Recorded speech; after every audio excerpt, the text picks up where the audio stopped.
आज हम लोग सीखेंगे इस फ्रिज में गैस चार्ज करना। और जब गैस चार्ज करेंगे तो हमने यहाँ पे देखिए लगी हुई थी चार्जिंग पिन, लेकिन हमने यहाँ से निकाल दिया क्योंकि हमको सीखना है पिंच करने का तरीका। तो अभी बड़ी सी पाइप लगा दी गई है और इसको पिंच करेंगे और ये अपनी NRV पिन बच जाएगी यहाँ पे, मतलब निकाल लेंगे, फिर दूसरी जगह वो काम कर देगी। तो फिलहाल इसको यहाँ से निकाल दिया गया। तो पिंच करेंगे और वैक्यूम करेंगे, मतलब पहले वैक्यूम करेंगे फिर गैस डालेंगे, उसके बाद गैस डालने के बाद इस लाइन को पिंच करके ये लाइन निकाल लेंगे, मतलब पूरा कंप्लीट हो जाएगा। 3 चीज़ें, वैक्यूम करना, गैस चार्ज करना और पिंच करना, इतना कंप्लीट करेंगे आज। तो इसके लिए सबसे पहले हमें क्या करना होगा कि इस वैक्यूम पंप को स्टार्ट करना होगा और ये गेज जो है इसको यहाँ पे लगा देना होगा, जिससे कि हमारा वैक्यूम हो जाएगा। तो सबसे पहले हमको थोड़ा सा मोड़ लेते हैं यहाँ से। देखिए पाइप भी मोड़ना अगर हो तो इस तरीके से पकड़ेंगे आप, आराम से यहाँ से मोड़ते हुए आ जाएगा इधर। देखिए तो फिलहाल यहाँ पे आ चुकी पाइप हमारी, और अगर चाहें तो ऐसे कर लें, ठीक ना। ये हमारी है चार्जिंग लाइन और इसमें पिन लगाने की कोई भी ज़रूरत नहीं है, इसलिए क्योंकि हमको यहाँ से तो पिंच करनी है, तो इसमें पिन नहीं है। और अगर पिंचिंग करें तो पिन ना लगाना अच्छा है, क्योंकि पिन जब होता है तो थोड़ा स्लो वैक्यूम होता है, क्योंकि पिन के ज़रिए से हवा आ रही है। लेकिन जब पिन नहीं रहती है इसमें तो अच्छी तरीके से खींचता है, थोड़ा तेज़ी से खींचेगा। तो इसलिए जब पिंच कर रहे हैं तो पिन लगाने की ज़रूरत नहीं है। वैक्यूम करने के लिए कंपाउंड गेज का इस्तेमाल करेंगे। ये हमारी इनपुट लाइन है, ये कहाँ लगेगी बताइए? सिस्टम में लगेगी। सिस्टम में ये हमेशा कहाँ लगेगी? सिस्टम पे ही लगेगी, इधर उधर नहीं लगा सकते। ये नीचे वाली लाइन सिस्टम में। अब यहाँ पे पिन देखने की जरूरत है क्या कि पिन यहाँ पे पिन वाली है कि नहीं है? ये पिन वाली पाइप वहीं पे देखना ज़रूरी है जिस जगह पे पिन लगी हुई है। तो ये हमारा इनपुट लाइन हो गया और ये है आउटपुट लाइन। इसको हम ऑन कर देते हैं, पहले ऑन है। कंप्रेसर, इसको वैक्यूम पंप को स्टार्ट करिए। थोड़ा सा एक काम करिए, कंप्रेसर रखिए यहाँ पे। तो एक चीज़, सबसे बड़ी चीज़ बताने जा रहे हैं आप लोगों को, उसको ध्यान से समझिएगा। कंप्रेसर रखिए, लाइए।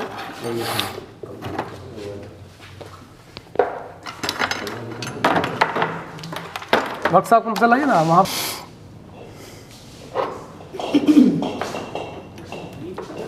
हाई चेंज कर दीजिए, इसी करिए, रखिए, यहीं रखिए।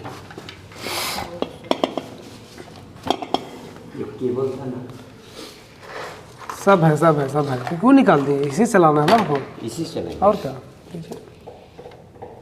वो राइट साइड इसमें लगाइएगा, 2 पिन है जिधर 2 पिन है उसमें लगाइए। इधर वाले हाँ चल लगाइए, पहले इसको लगा लीजिए फिर लगाइए, उसी में। ठीक है, रनिंग में बस क्लियर। ये सब प्लग है, देख लीजिए। ये फ्रिज वाला प्लग और थर्मोस्टेट लगा है ना वहाँ पे कर वाला। आपका स्टार्ट है, एक बार चेक कर लो। थर्मोस्टेट लगा है नहीं? लगा है,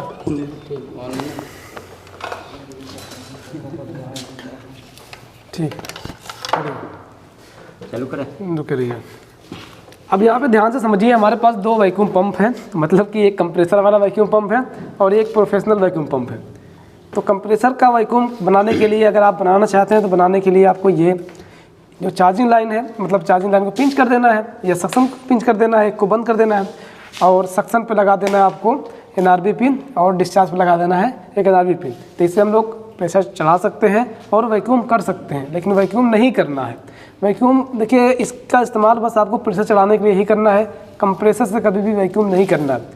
कंप्रेसर से वैक्यूम करना या सेल्फ वैक्यूम करना, इससे क्या होता है कि नमी अंदर रह जाती है और वो नमी चोक कर देती है। फ्रिजों का चोक होने का सबसे बड़ा रीज़न कंप्रेसर से या सेल्फ वैक्यूम करना होता है। अगर कंप्रेसर से वैक्यूम करेंगे सही तरीके से वैक्यूम नहीं कर पाएगा, और जिसके वजह से यहाँ पर जो भी नमी रहेगी वो चोक कर देंगे। एसीओ में ये काम कर देता है, लेकिन फ्रिज में प्रॉब्लम करता है। यहाँ पे टेम्परेचर माइनस में बनता है और एसी में +2 डिग्री से 4 डिग्री तक टेम्परेचर होता है। तो इससे वैक्यूम कैसे करते हैं इसको चालू करिए, बता देते हैं एक बार, लेकिन आपको करना नहीं है, ये चीज़ याद रहे। चलिए, कंप्रेसर स्टार्ट हो चुका है। अब आपको पता है कि एक तरफ तो ये लाइन बंद है, तो खींचने वाला भी एक है और फेंकने वाला भी एक है। तो यहाँ से देखिए फेंक रहा है और यहाँ से ये खींच रहा है। तो जो खींचने वाला में कर क्या रहा है वैक्यूम, मतलब इसके अंदर की सारी नमी और हवा को बाहर निकाल रहे हैं। तो इसको सीधा जोड़ देंगे, जो खींचने वाली लाइन है इस पर, यहाँ पे यहाँ पे जोड़ते ही क्या होगा, सुई हमारी -30 पे आना शुरू हो जाएगी। आप देख सकते हैं ये गेज की सुई धीरे धीरे देखिए निकल रही ना हवा। आपको पता है कि वातावरण से अब नहीं जुड़ी है पाइप, किससे जुड़ी है, सिस्टम की पाइप से जुड़ी है। तो इस सिस्टम के अंदर जो भी पाइपों के अंदर हवा है, जैसे फ्रीजर में, कंडेंसर में, फिल्टर में, कैपिलरी में, कंप्रेसर में, सारी हवाओं को ये खींच रहा है यहाँ से, और यहाँ से खींचते हुए ये कंप्रेसर डिस्चार्ज लाइन से बाहर फेंक रहा है। आप देख सकते हैं यहाँ पे हमारी जो गेज की सुई है -30 पे लगभग पहुँचने ही वाली है, और यहाँ पे तो जो हवा है ये धीरे धीरे कम हो रही है ना, मतलब कि जो इसके अंदर पहले तो बहुत तेज़ी से खींचा, जो हवा थी अब कम हो चुकी है, स्लो स्लो खींच रहा है, और ये आ चुकी है लगभग -30 के आसपास में यहाँ पे आ चुकी है। कंप्रेसर की जो आवाज़ है पूरी तरीके से बंद हो चुकी है, ज़रा सा भी आवाज़ इसकी नहीं सुनाई दे रही है, लेकिन अभी तक वैक्यूम नहीं हो पाया। फिलहाल अभी चलने देंगे, लगभग 15 मिनट के आसपास तक इसको चलने देंगे तो वैक्यूम अच्छी तरीके से हो जाएगा। लेकिन कंप्रेसर से वैक्यूम नहीं करना है, क्योंकि ये डाउट में रहेंगे। 50% का ये पॉइंट है कि हो सकता है कि ये कूलिंग कर भी दे, और हो सकता है कि चोक हो भी जाए, तो काम करना ही नहीं है। हम लोग इसका इस्तेमाल क्यों करते हैं, बस इसलिए करते हैं कि इससे हमारा 2 काम हो जाएगा। मतलब एक लेके जाएंगे, प्रेशर भी चढ़ा लेंगे लीकेज चेक करने के लिए, और वैक्यूम भी कर लेंगे। लेकिन इससे बहुत नुकसान ये होता है कि जब गैस डाल लेते हैं तो चोक हो जाती है, चोक करने पे फिर दोबारा दौड़ना पड़ता है इधर उधर, फिर उसमें टाइम लगती है, परेशान हो जाते हैं, तो वो सब भूल जाते हैं। तो इसको छोड़िए, ये चीज़ नहीं सही है वैक्यूम के लिए। और वैक्यूम के लिए कौन सी चीज़ सही है, ये है। अरे इसको डिग्गी में डालिए, 2 ले जाने में क्या प्रॉब्लम है, इसको तो ऊपर रखना ही पड़ेगा, डिग्गी में आएगा नहीं, तो इसको डिग्गी में डालिए, इसको ऊपर रखिए, लेके जाइए। वैक्यूम करना है इसका इस्तेमाल करिए, प्रेशर जो चढ़ाना है तो इसका इस्तेमाल करिए, ये ज़्यादा बेटर। तो फिलहाल वैक्यूम इस तरीके से इस कंप्रेसर से होता है, लेकिन हम लोग कंप्रेसर से वैक्यूम नहीं करने वाले हैं, हम लोग करेंगे वैक्यूम पंप से वैक्यूम। और कंपनी भी हमेशा यही कहती है कि ना ही आपको सेल्फ वैक्यूम करना है और ना ही कंप्रेसर से वैक्यूम करना है। जो वैक्यूम करना है हमेशा प्रोफेशनल वैक्यूम पंप से ही करना है। तो चलिए पहले फ़िलहाल हम इसको बंद निकाल दीजिए। देखिए इसको बंद करते हैं, फिर उसके बाद सप्लाई इसको बंद कर देते हैं, और फिर ये लाइन यहाँ से हटा लेते हैं। तो गैस चार्ज करना रहेगा तो फिर हम क्या करेंगे, सीधा यहाँ से ये सिलेंडर पर लगाएंगे और गैस चार्ज कर देंगे। लेकिन अभी हमारा वैक्यूम हुआ नहीं है, तो इसको हटाते हैं, इसको निकालिए। तो एक उठाइए, स्टार्ट करिए, इसको स्टार्ट करिए, इधर रख दीजिए, देखिए टेढ़ा मत करिएगा, ये तार साइड कर दीजिए।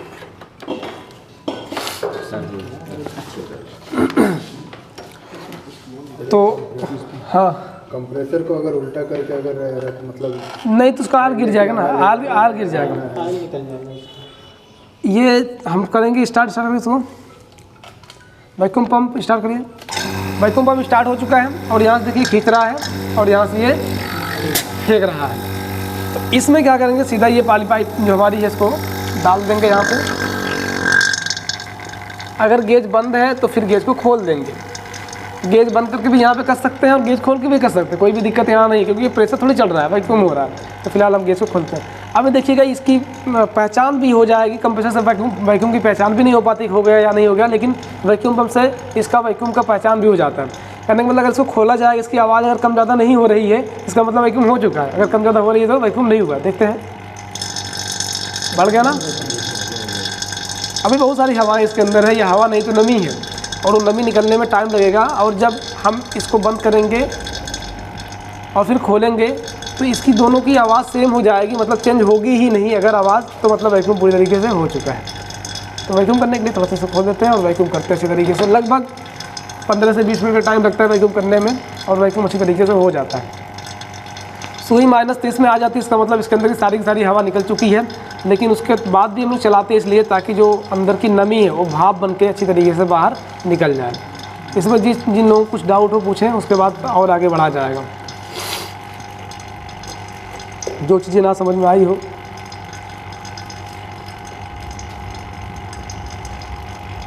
बस ध्यान इतना रहे कि वैक्यूम इसमें सिस्टम में चोक होने का सबसे बड़ा रीज़न ये है कंप्रेसर, सबसे बड़ा रीज़न वही है।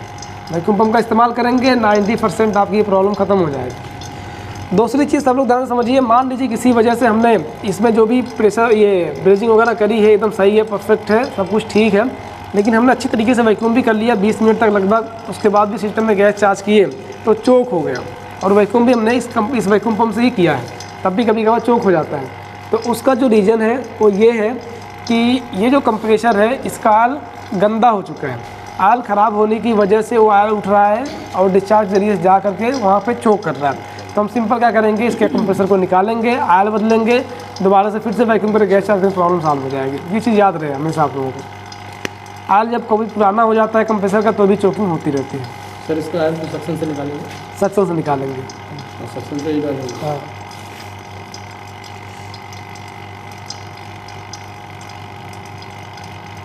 सर जैसे वैक्यूम करते वक्त प्रेशर गेज या कंपाउंड गेज कोई भी लगा सकता है, ज़्यादा वैक्यूम करते समय आप प्रेशर गेज का भी इस्तेमाल कर सकते हैं, कंपाउंड गेज का भी कर सकते हैं, कोई भी दिक्कत नहीं है। आपको पता है कि 0 से नीचे आएगी, यहाँ पे एक जो कांटा लगा हुआ है ना, एक सुई देगा निकली हुई ना, वहीं पे जाके सट जाएगा। और अगर नीचे ना भी आए तो हमसे क्या फ़र्क पड़ता है उससे, हमको कोई मतलब ही नहीं है। आवाज़ से पहचान लेंगे, आवाज़ से नहीं पहचान सकते हैं तो 20 मिनट चला दीजिए, क्या करना है। इसको भी तो 20 मिनट चला रहे हैं, 10 मिनट चला रहे हैं, तो ये नीचे ना आए उससे हमें क्या मतलब, कुछ नहीं।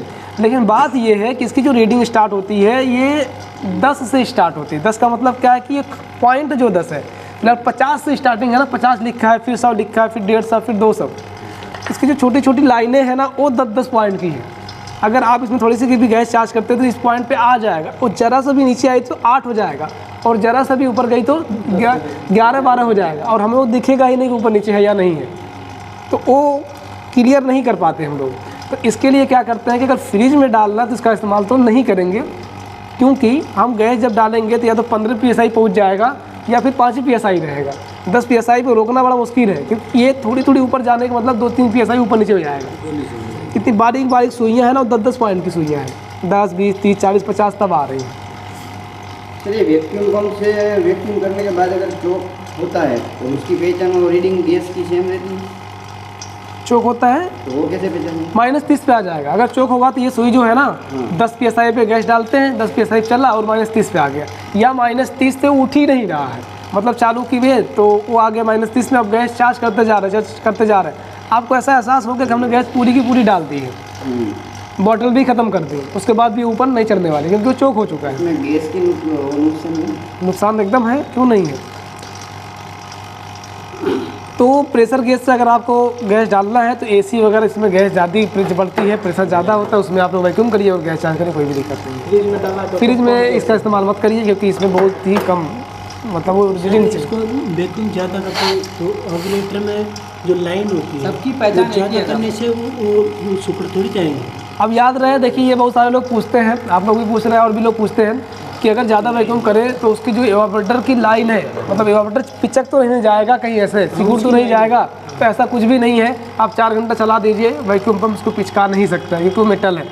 प्रेशर ज़्यादा डालने पे प्रेशर है ना, प्रेशर चार्ज हाँ वो फट जाएगा, लेकिन वैक्यूम करने पे ये पाइप सिकुड़ नहीं सकती है, क्योंकि है मेटल। प्लास्टिक तो है नहीं, प्लास्टिक भी अगर रहेगा, हार्ड प्लास्टिक रहेगी तो भी नहीं चिपकेगी। तो फिलहाल इस चीज़ से आप एकदम माइंड को फ्री कर लीजिए कि मतलब हमारी कोई भी पाइप पिचकेगी, ऐसा नहीं है।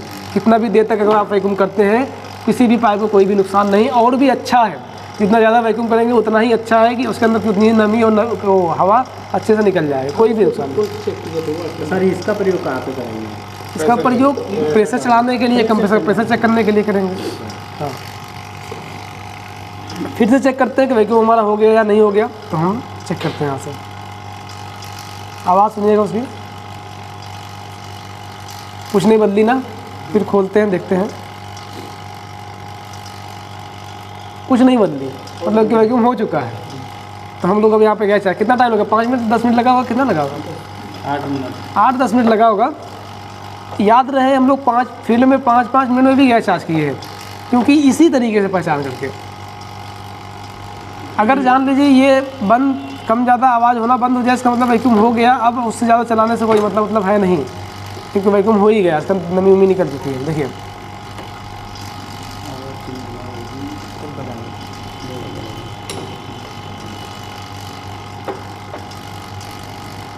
तो इसे अब बताइए, पिंच करना जो बोले थे ना, वो अभी हाँ गैस चार्ज करने के बाद, चार्ज करने के बाद अरे देखिए गैस चार्ज करके गैस तो छोड़ेंगे नहीं, इतनी बड़ी पाइप छोड़ेंगे नहीं, इसको बाहर निकालना है तो इसको हम लोग पिंच करेंगे।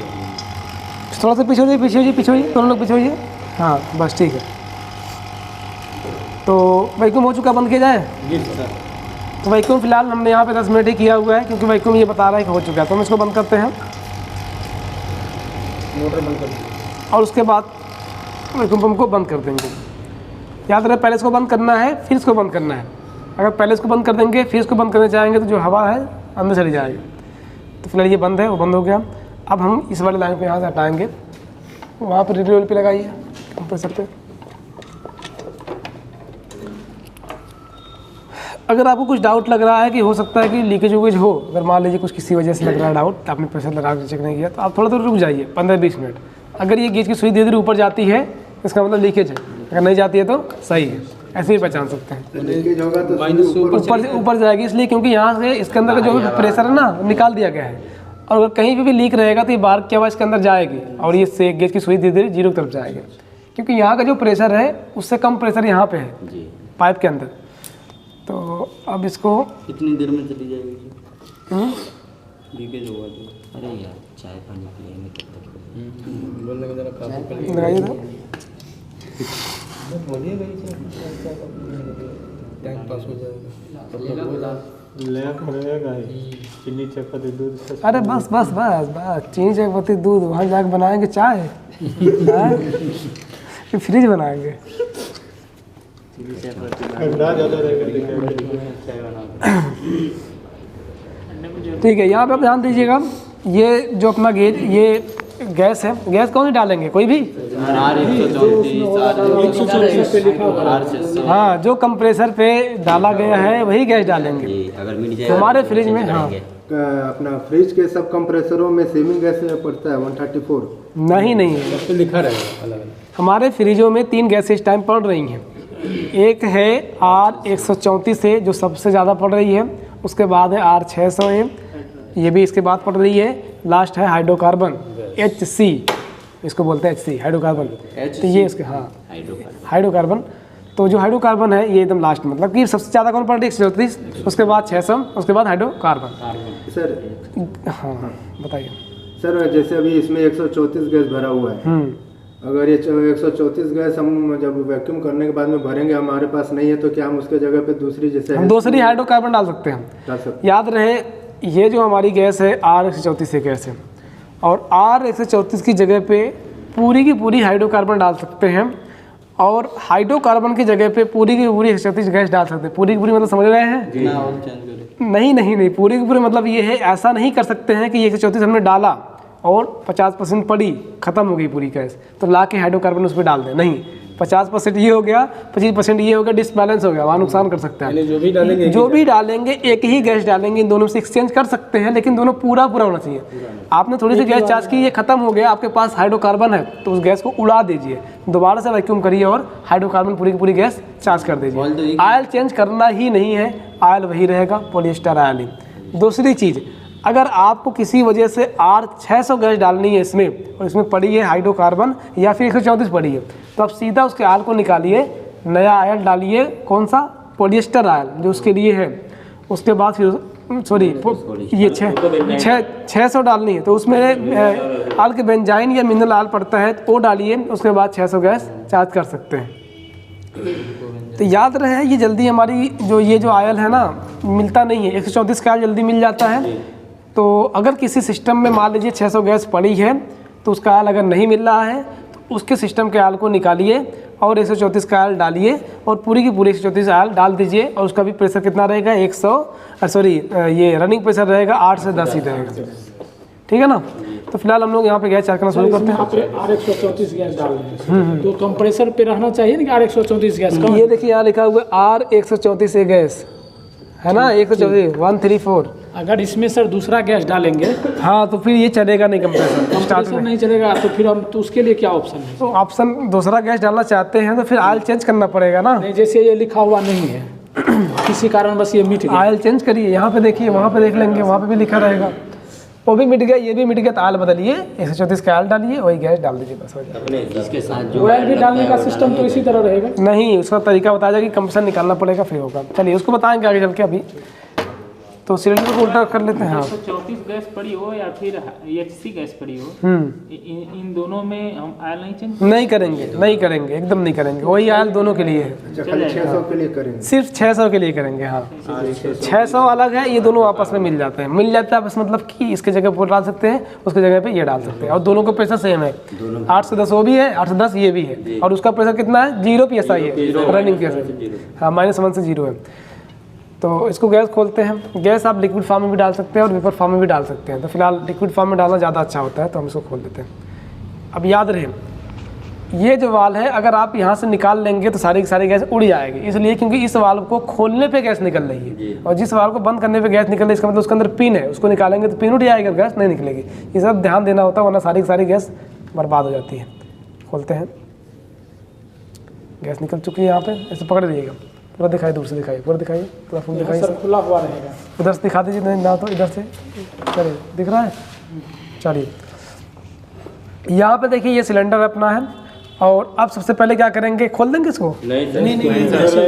सबसे पहले इसके अंदर जो हवा है इस पाइप के अंदर, कहने का मतलब ये पाइप पहले यहाँ जुड़ी थी, जब यहाँ से उठा के यहाँ तक जोड़ा गया तो इसके अंदर हवा चली गई। ये हवा हो सकता है कि चोक कर दे जरा सा।